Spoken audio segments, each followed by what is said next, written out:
کبھی اپنے وجود کی، اپنے جسم کی سرگوشی سنی ہے؟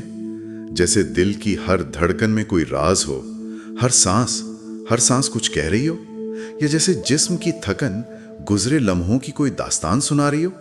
آج ہم ایک ایسے گہرے متن پر غور کر رہے ہیں جو ہمیں سکھاتا ہے کہ جسم قید خانہ نہیں بلکہ ایک مقدس مقام ہے، ایک معبد ہے۔ جی، یہ واقعی ایک روح کو چھو لینے والا خیال ہے۔ ہم اکثر باہر کی دنیا کی آوازوں میں اتنے گم ہو جاتے ہیں، اتنا شور ہوتا ہے کہ اپنے اندر کی پکار، اپنے جسم کی وہ جو لطیف صدائیں ہیں ان کو سننا بھول جاتے ہیں۔ اس متن کا آپ کہہ لیں مرکزی خیال یہی ہے کہ اپنے جسم کو سمجھنا، اسے سننا، یہ نہ صرف سکون دیتا ہے بلکہ وجود کی گہرائیوں سے ایک تعلق بناتا ہے۔ یہ صرف جسمانی نہیں، یہ ایک روحانی سفر ہے، خود سے ملنے کا راستہ۔ تو آئیے سفر کا آغاز کریں۔ پہلا قدم شاید سب سے سادہ لگتا ہے مگر بہت گہرا ہے، خاموشی میں اپنی سانس کی آواز سننا۔ متن میں لکھا ہے ہر سانس میں زندگی کی موسیقی پوشیدہ ہے۔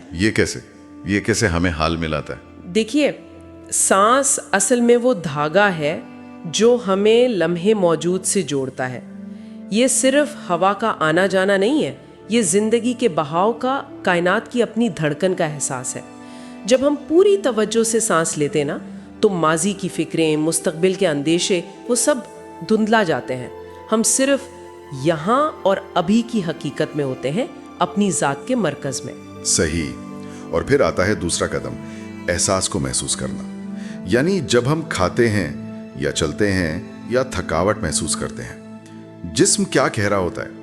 متن میں ایک جملہ ہے جیسے جسم خود کہہ رہا ہو، میں تمہارا ساتھی ہوں، دشمن نہیں۔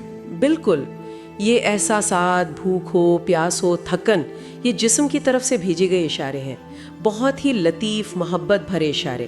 وہ چیختے نہیں، سرگوشی کرتے ہیں۔ وہ بتاتے ہیں کہ انہیں کب خوراک چاہیے، کب آرام، کب توجہ۔ انہیں سمجھنا ایسے ہے جیسے آپ اپنے سب سے قریبی دوست کی بات سن رہے ہو۔ اور تیسرا قدم جو شاید اکثر لوگوں کو مشکل لگتا ہے، درد سے بھاگنے کی بجائے اسے سمجھنا۔ متن کہتا ہے کہ درد دشمن نہیں، پیغام لاتا ہے، پیغام کہ کچھ ٹھیک نہیں، توجہ دو، شفقت دو، محبت دو۔ جی، درد دراصل خود شناسی کی طرف ایک پکار ہے، خود پر رحم کرنے کی دعوت ہے۔ وہ جسم کا وہ حصہ ہے جو شاید نظر انداز ہو رہا تھا، جسے محبت کی ضرورت تھی۔ وہ ہمیں ٹھہر کر، توجہ سے، نرمی سے یہ پوچھنے پر مجبور کرتا ہے کہ کہاں زخم ہے، کہاں مرہم رکھنا ہے۔ اسے سننا اپنی ذات کی گہرائی میں اتر کر خود کو تسلیم کرنے کے برابر ہے۔ ٹھیک۔ چوتھا قدم ہے حرکت میں تشکر کو شامل کرنا۔ ہمارا ہر قدم، ہاتھ کی ہر جنبش، یہ سب زندگی کی نشانیاں ہیں۔ یہ شکر گزاری کیسے عام سی حرکت کو بھی عبادت بنا سکتی ہے۔ اس کے چلنے پھرنے کو، کام کرنے کو ایک نعمت سمجھتے ہیں نا، محض ایک معمولی کی بات نہیں بلکہ ایک تحفہ جانتے ہیں اور دل سے شکر ادا کرتے ہیں، تو ہر حرکت ایک مقدس رقص بن جاتی ہے۔ وہ صرف ورزش یا کام نہیں رہتی بلکہ زندگی کے تحفے کا جشن بن جاتی ہے۔ شکر گزاری ہماری ہر حرکت میں جیسے روح پھونک دیتی ہے۔ اور پانچواں، آخری قدم، آئینے میں اپنے عکس کو دیکھنا، بغیر کسی فیصلے کے، تنقید کے، صرف محبت اور قبولیت سے۔ متن کہتا ہے جسم زندگی کی ڈائری ہے جس پر ہر تجربہ لکھا ہوا ہے۔ بالکل، خود کو مکمل طور پر قبول کرنا، اپنے جسم کو جیسا بھی وہ ہے، جس حال میں بھی ہے، اسے عزت اور محبت دینا، یہ اس سارے سفر کا حاصل ہے۔ جسم پر وقت کے نشانات، تجربات کی لکیریں، یہ سب ہماری کہانی ہے۔ ان پر تنقید کرنا تو گویا اپنی ہی زندگی کی نفی کرنا ہے۔ انہیں محبت سے قبول کرنا ہی اپنی ذات کا احترام ہے۔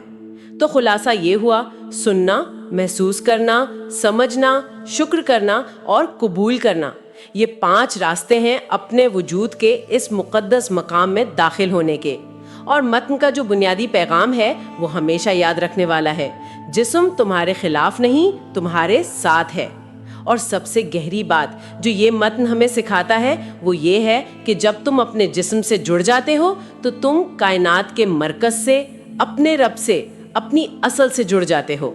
خود آگاہی صرف ذہن میں نہیں جاگتی، وہ پورے وجود میں بیدار ہوتی ہے۔ یہ واقعی ایک انقلابی سوچ ہے، ایک بہت بڑا زاویہ نگاہ ہے۔